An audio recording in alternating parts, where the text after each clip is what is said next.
before we were so rudely interrupted by YouTube's timing constraints. I know. Damn you, YouTube! Just to quickly round off, there was this ridiculous segment where, for no reason, Josh Matthews appears in the middle of the ring, and The Undertaker and CM Punk are both fucked off. And Batista, who I'll give Batista credit, was selling that tombstone very nicely. Yeah, that's true. Matthews appears and starts talking to Rey Mysterio, and Rey Mysterio says, "Oh, we both tried our hardest. We're both Josh friends." asks the tough questions as usual. Do you think there's any reason why ECW's not at the pay-per-view? I know. Just the usual stuff. Do you think there's any reason that ECW is not in this pay-per-view, even though their champion just pinned Chris Jericho this week? But yeah, he talks to Mysterio a bit, and then Batista's like, "You want to know what I think? You want to know what I think?" No. Yeah, he's just like, "I came close to winning. We didn't come close. I came close. And I'm tired of my best friend stabbing me in the back." Which didn't really make much sense. It would be better if you'd said something like, "My best friend holding me back." Yeah, I know. And then Batista, instead of just losing it and being an animal, and then basically just being a dick about it, which would probably make more sense, he goes a bit crazy, except he acts it really badly, and he says, "Ray, I'm not playing, I'm going to tear your head off," or whatever. By which point, Rey Mysterio, given how much smaller he is, and given that they're not actually wrestling each other, probably would have just run away by that point. And then he delivers a slow Randy Orton style beatdown, which is always fun. Yeah, the beatdown was... Because there's not going to be enough Randy Orton beatdowning. The beatdown wasn't acceptable. I thought it needed to be a really vicious chair-ridden beatdown. Yeah. There was quite a good bit where he threw Rey into the barrier, but... Anyway, Batista is now a heel, and he's going to feud with Rey Mysterio. Team Raw versus Team SmackDown, the decider. Raw, of course, has won the mid-card battle. SmackDown has won the Divas battle. So now we have 7-on-7 filled with a bunch of mid-carders. Yeah, like, I mean... By the way, can I just say, the idea that Dolph Ziggler is not on the SmackDown team offends me to such a great degree. Because he seems to be just, like, made for this match. You know, he seems to be one of the things that represents the difference between SmackDown and Raw. The construction of the teams was absolutely ludicrous on this match. But... Again, we called the booking decision at the end of the match, and it was a brilliant decision. Yeah, it was correct. Because I think a lot of people will have been expecting DX and Superman Triple H to destroy Team SmackDown, especially considering that the Big Show was on their team. They had a great segment where they were talking to people outside the arena about who they thought were going to win. They asked some kid, and the kid said, if the Big Show went up against all of Team SmackDown, Team SmackDown's chances would be 0. And I was like, wow, a Big Show fan? I know, does that exist? And this match was quite good. This was good. I always think these matches are good. You know what I mean? These matches, 7-on-7 match, can't possibly ever be great. Yeah. But I think it will always be good because it's just guys doing what they can for a few minutes. I thought it was like, surprisingly, they started out with R-Truth and Cody Rhodes. Oh, we forgot to mention R-Truth and Cody Rhodes did like a surprisingly decent promo where they were just... Well, I was wondering why R-Truth got sent to represent Team SmackDown on promo, but then I remembered the other members are Finlay, the Hart Dynasty, and Matt Hardy, and I was like, he actually is the best of those people. And that promo was only notable because what R-Truth and Cody Rhodes said to each other in it was really harsh. It was, it's completely accurate. Like, Cody Rhodes was basically like, "You're a mid-card no-mark who's not going anywhere," and R-Truth was just like, "You're only here because your dad got you a job, and you're only successful because you tag around with Randy Orton." What was he said? Maybe the best way you're going to make a name for yourself is by being the person that gets pinned tonight. That was brilliant. And then the Big Show appeared, and we didn't listen to what he said. I just ignored him. So anyway, this match was quite good, decent. Shawn Michaels came in the ring, and I was like, time for Shawn Michaels to get dominated because that's Shawn Michaels' job. And then, of course, he gets the tag to Triple H, and Triple H comes in and destroys the Hart Dynasty in about 3 or 4 seconds. I know. Also, then Finlay, and then someone else. And annoyingly, was it Shawn Michaels? But then Kane chokes on him. That was fun. That was true. Annoyingly, Shawn Michaels kicked out after the Hart Dynasty's finisher rather than someone breaking the count. Obviously, it's a finisher. It's a tag team finisher. It should pin you no matter who you are. So someone should have just run in.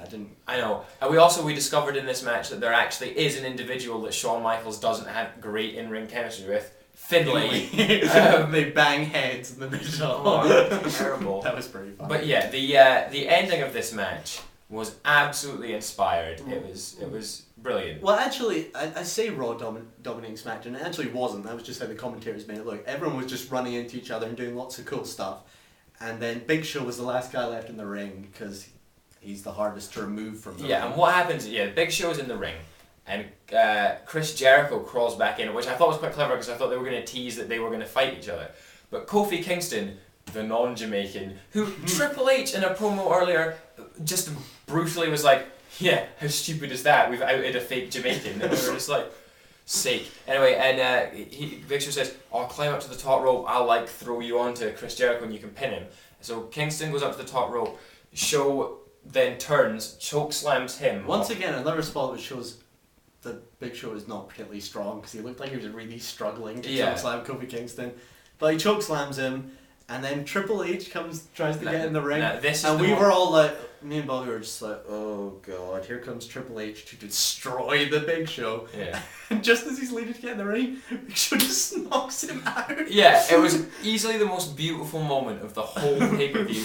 Triple H, looks at the Big Show, and he had that look spread across his face as well. We were like, oh, I'm gonna make you job. He's gonna, exactly. He's gonna come into the ring, pedigree the Big Show, pedigree Chris Jericho, and just win. But as he's getting in the ring, the Big Show just knockout blows him right in the back of the head, and he's out. So then Jericho crawls over Kingston, which is kind of annoying. Unfortunately, as Kingston had been out for a long time. I kind of wish that he'd crawled over and gone to pin Kingston and gone, nah, I'm gonna pin Triple H. But so Team SmackDown wins with help from the Big Show, and they celebrate in the ring. And Todd Grisham says, "SmackDown is the superior brand," which I enjoyed. And it's the best booking decision because it means it gives us the wonderful, wonderful thing that is Chris Jericho's gloating. Chris Jericho gloating promo about how he's smarter than the rest of us. How he's a genius and a master. Main event. Randy Orton, John Cena. Hour-long Ironman match. I think it's fair to say we weren't excited. Oh, we thought this match was going to be absolutely diabolical. Really. And it was an hour. Bits of it were bad, obviously, but I thought it was good. Good match. It was good. It was good. It was much, much better than their last atrocity. Oh god. It wasn't as boring as you'd expect. What they realised is, the score at the end was 6-5. 6-5. Because I think they realised that they're the kind of guys that aren't the most exciting to watch in the ring, so there had to be enough spots that would result in that. And there were lots of clever spots. Clever spots included. There was a good spot where it didn't really add to anything because it didn't really change the score.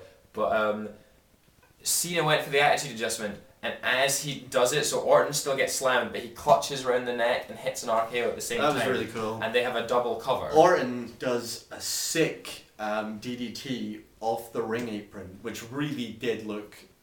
It looked a bit like he'd broken Cena's neck. That was absolutely beautiful. There was a cool spot where Orton, and normally I don't like this kind of spot, but where Orton threw Cena through some light fittings. Yeah, that looked pretty good. And then Orton teased that he was going to set Cena on fire with the pyro. That was all fun. Yeah, there was a lot of fun stuff in here. It was quite clever and quite good ways. They did an interesting thing. Generally with Ironman matches, they just have the first 15 minutes be dull. Yeah. But they decided to basically have the third 15 minutes be the dull one and just have Cena be completely dominate through the third 15 minutes, which I thought was kind of an interesting way to go. Not necessarily better in any way, but it was interesting. But there were. It's a 60-minute match. There were obviously going to be points where it dragged. It did drag. So the Legacy did come out to interfere, but it was really early, and they got chased away by Kofi Kingston, who's being set up in a feud with Cody Rhodes. And we're not sure where Ted DiBiase is going. We think he's going straight to the main event, which is going to be horrendous. Because as we see it, Triple H and DX are caught up in a feud with Jericho. Yeah. Orton's not allowed to feud with Cena anymore. So Cena DiBiase? All I'm thinking is that Orton might still manage to feud with Cena because towards the end of this match, strange spot. We thought it was a bit odd. This was your classic Hulk Hogan spot. Yeah. This was. What happened was Cena goes for a shoulder block on Orton, but Orton moves out of the way and Cena shoulder blocks in the referee, and then is a bit distracted by the fact that he's just taking the referee out. And then Orton hits a perfect RKO and would get the pin, but there's no referee. And by the time a referee gets there, Cena kicks out. It's your classic, don't want to look weak, which doesn't make, generally that would be the face spot. Like, he was a heel doing that spot. It was very odd. But the end of this match, I actually thought was quite good. I don't know, it left us a bit sour at the end, but thinking about it, it was quite good. Cena locks in the STF with far too long left on the clock. I think it was 56 seconds. And then he moves Orton so Orton can't see the clock, which I thought was the good thing about the spot, and Orton taps out with 5 seconds left. Cena wins. I'm sure a lot of you will hate that, but we kind of what's sort the of, difference? we thought if the bragging rights match had been at the end, it might have been another way around and Cena might have joined SmackDown. But given where it was, I mean, where was Cena going to go if he had to leave Raw? I mean, but overall, no, decent pay-per-view. I enjoyed it. Yeah. Let us know what you think. Comment, rate, and subscribe. We like to read your comments, people, so keep them in. Keep them coming in. Yeah, alright. Well said.